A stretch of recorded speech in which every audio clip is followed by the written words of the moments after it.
Hi there, Juleka here.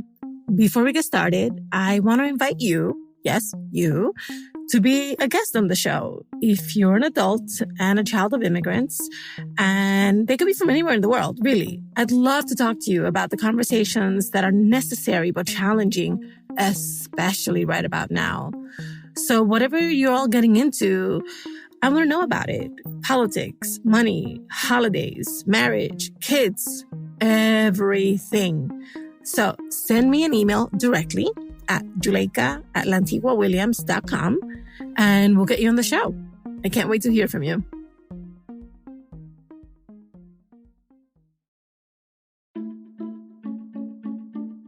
Hi, everybody. Today I'm talking to Leslie. She grew up in the U.S. in a tight-knit Dominican family. Throughout her life, her parents sent supplies and money back to the DR to support their extended family. But at some point, it began to bother her. And talking about it with her parents was never a real option. Let's get into it. My name is Leslie de los Santos. I am currently in Santo Domingo. I am born and raised Dominican, but I was, I lived most of my life in the U.S. Growing up, I called my mom Ma 95% of the time, and the other 5% was mom, and my dad 100% of the time was Pa. I am the middle child of 6. So my dad had 2 children in DR, and then he had me, and then he had 2 more with my mom, and then another one in the States. Well, on my mom's side, I'm the oldest, and I'm pretty much the anchor in there, because I'm the one with the most knowledge in, I guess, both worlds, here and the States. I came to live in the U.S. at age 4. My parents immigrated to the U.S. My mom is partly American, so she had a bit of an easier time, going through the process, and she really just worked from the ground up. She was able to get a job quickly as a teacher, and my father, who worked here in DR as an electrician, was able to get a job at a company pretty easily because he was good. Finances, honestly speaking, weren't always the best. I knew that we weren't very wealthy, but I never knew to what extent until now that I'm older and I'm actually able to ask questions. But we did grow up in poor neighborhoods here in South Florida. I remember growing up, we would shop at thrift stores. Eating out wasn't really a thing unless it was someone's birthday, like it was a special occasion. I don't remember doing any extracurricular activities up until I was in middle school, and they became kind of free. When I first found out that they were saving money to send over to family members, or putting things aside to send to family members, it really didn't bother me, because I was like, well, they don't have those resources. So it made sense. It didn't really become a question as to, is this something that's necessary, until I would say I was about 14 or 15 years old, when I started realizing that some of the things that we were sending over, or some of the money that we were sending over, was needed. I never said anything about us, needing what was being sent over, because firstly, I had the fear of I would be seen as selfish, or I would get in trouble for questioning, my elders, or it would be seen as disrespectful. I remember the exact moment. I was a freshman in high school. And so I had a laptop to do schoolwork with, and that's really where I did anything I needed to do. And I think it was one of those the smaller Samsung tablets. And I remember one day my laptop just wasn't there. And I was like, okay, all right. And then I can't do anything about that.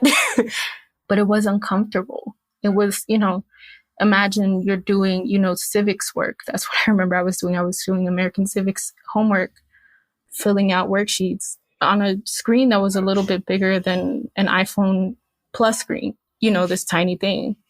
And then a few weeks later, I remember there was like a tension in the house because I guess my dad was trying to send over the tablet as well.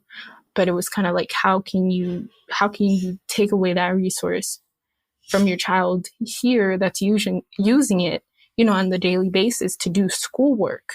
My mom objected and she said no, because I need it. The root of my resentment towards him, in retrospect to that, was the fact that I felt like my needs as a child, and my other siblings were not as big of a priority as those back home. I think the biggest lesson I've taken away from the things I experienced was to make sure that before I'm able to give to someone else, I have it for myself. Because if I don't have it for myself, I can't give it to someone else, and not have some type of downfall. It might seem selfish and it might seem, degrading to the other person, but they don't know your situation fully. Oof. I've seen these dynamics in my own family. Leslie's awareness of the need to keep our own cups full is so powerful. But it can be at odds with the sense of family duty first gens often learn from our parents. To help us find some middle ground, I did what I always do. I called in an expert. My name is Catalina Fortich, and I'm a licensed marriage and family therapist in private practice in South Florida. And I specialize working with trauma and Latin men, women, couple, and families. What did you hear in Leslie's story? Well, I heard that she was definitely already on the other side as far as having learned a lesson in a very long road of lessons that, sometimes we have to deal with in the Latin community, especially for first generations. And that lesson being, those implicit messages of, how love is sometimes coded with sacrifice and needs being selfish. Unfortunately, that is maybe not something that our families want to explicitly share with us, but it's definitely in that familismo that we want to and value so much, right? But at the same time, has negative drawbacks too. I'm so glad you said familismo because we've talked about this before. So talk to us about the threads of familismo that you hear in Leslie's story, please. Familismo is a value that we have that we're very connected to as a Latin culture. It's not only Latinos, it's also Asian Americans. So any collectivistic culture is going to have some values that are similar and overlap, like dedication and commitment and loyalty. There's a lot of shared time together.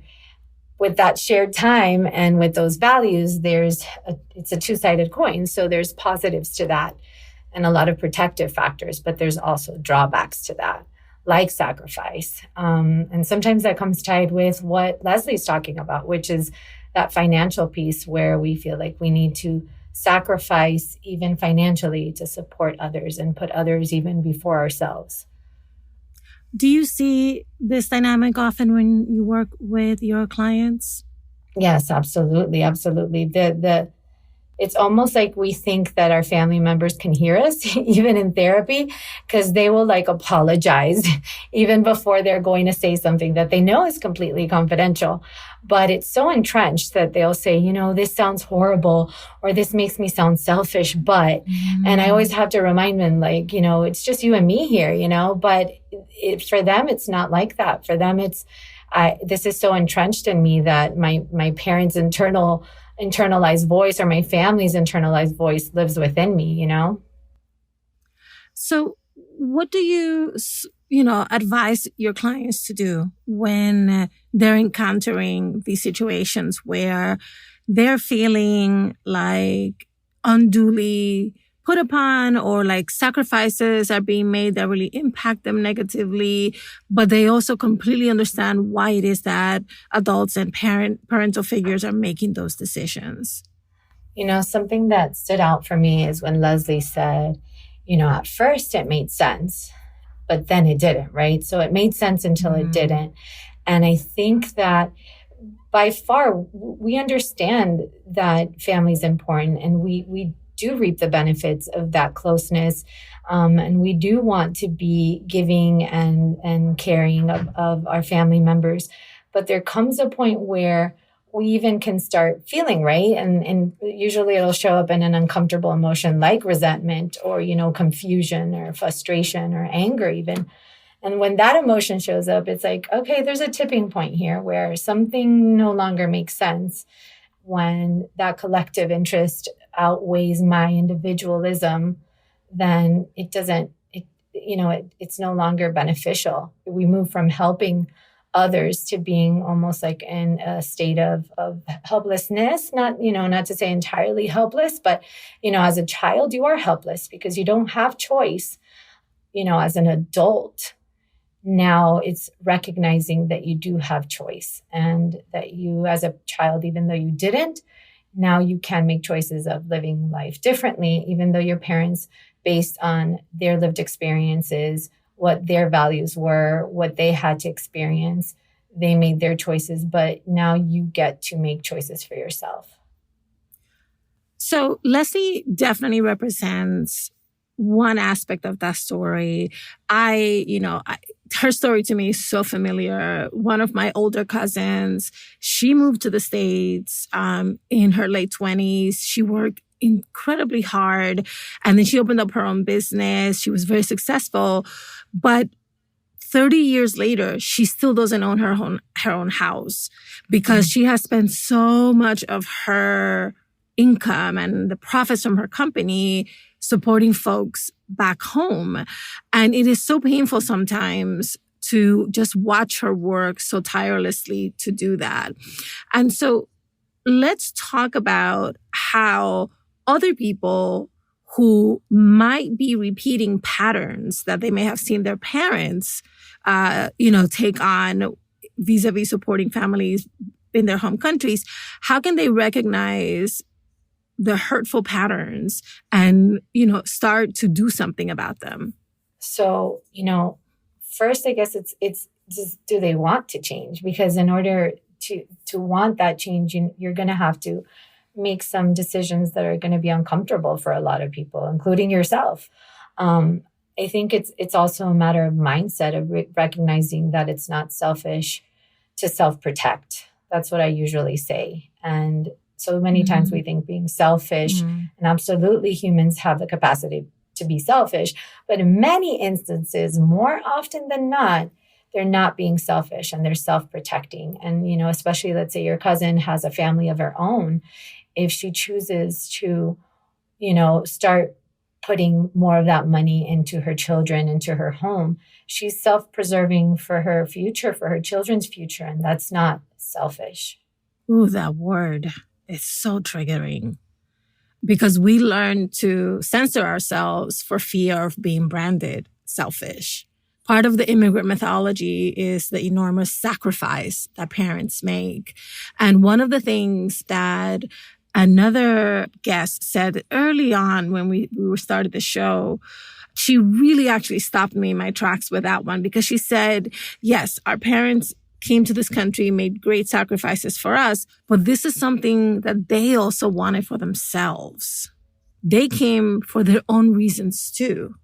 And so Absolutely. Can you and I unpack a little bit of that generational guilt that gets transferred that either keeps us silent or creates these expectations of self-sacrifice that sometimes can go to extreme? How to deal with the guilt, right? Yes. Well, I think first, how we deal with any uncomfortable emotion is normalizing it first and recognizing, okay, there's a backstory to why I feel this way. And not necessarily being like, oh, there's something wrong with me, but normalizing and validating, okay, this guilt has an origin. And then you move through it. There is this distinction that I often use with my clients of, guilt is kind of a message of saying that, the choices I've made are bad. And shame is I am bad. And so we have to make that distinction, because what we are ultimately saying when we say I'm selfish is that I am bad. And versus, absolutely, again, we can make very selfish decisions that are self-serving, but because I have needs or because I have wants that are very human, that doesn't necessarily make me bad. Those messagings that we are telling ourselves and that we are perpetuating it generationally of you are bad to want things, you are bad to have needs. No, you have needs because you're human. And I think that was something that, our ancestors, our grandparents didn't have access to. They didn't have access to what we now know, the distinctions between these messages that we implicitly give ourselves and that our parents share with us. We have to recognize it before we can address it. And it's very coercive. If there is this need that I'm trying to meet, or there's a self-preservation that I'm trying to meet, then it's not I'm bad, or even what I'm doing is bad. It's disconnecting that messaging with the behavior and how we're feeling. I love the way you put that. One of the short ways that people reference self-care, self-protection is to say, put your oxygen mask on first and Absolutely. then help the person next to you. And I very much feel like first gens like me, we had to learn that because we were absolutely taught the opposite. And so how can first gens continue to improve upon our ability to put on our oxygen masks first in other aspects of our lives? Yeah, I think it's we don't have to fight the values of feminismo. We don't have to fight it, right? Because that's the conflict that we have. Like it's either individualism or it's this, right? But it can be a both and. What are the aspects of that commitment, dedication, loyalty, shared time, that value that we have? What can I keep from that? And what can I integrate with my new value of also thinking of myself and also of self-preservation and of self-advocacy, right? How can I integrate those two? Because, and that's honoring what we have inherited from that, but we also honor the new things and the new values that we have as an individual. Since we're talking about Leslie, right? And money, that's such an important piece. We've got to live with that. I was very much raised by, if you're going back to the mother country, which for me is Colombia, you do not go empty-handed, like you go and you bear gifts and you share that with them. And that was something that was very important, very special. And I continue that tradition, but I'm not going to take more than I can afford. I'm not going to give more than I can give. So we have to be mindful of the fact that there's two sides to this, and it's amazing and great to be helpful and supportive. But the drawback, we have to set boundaries with that. And so I give as much as I can, but not to my detriment. Catalina, thank you so much. As always, so much wisdom. No, you're welcome. Thank you so much for the invitation. All right, let's recap what we learned from Catalina. Heed your emotions. Feelings like resentment, frustration, even anger can signal that something about a situation makes you uncomfortable or unhappy.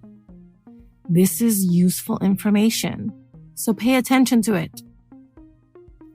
Drop the guilt. Self-preservation is not selfishness. Self-preservation is not selfishness. One more time for the people in the back. Self-preservation is not selfishness. Despite the messaging to the contrary we might have heard all our lives. You are not a bad person because you have needs and express them. You deserve to have your needs met. And remember, integrate your values. It doesn't have to be either or, this or that. You can be generous and supportive towards others and also self-preserving. You can advocate for yourself for your wants and your needs while supporting others.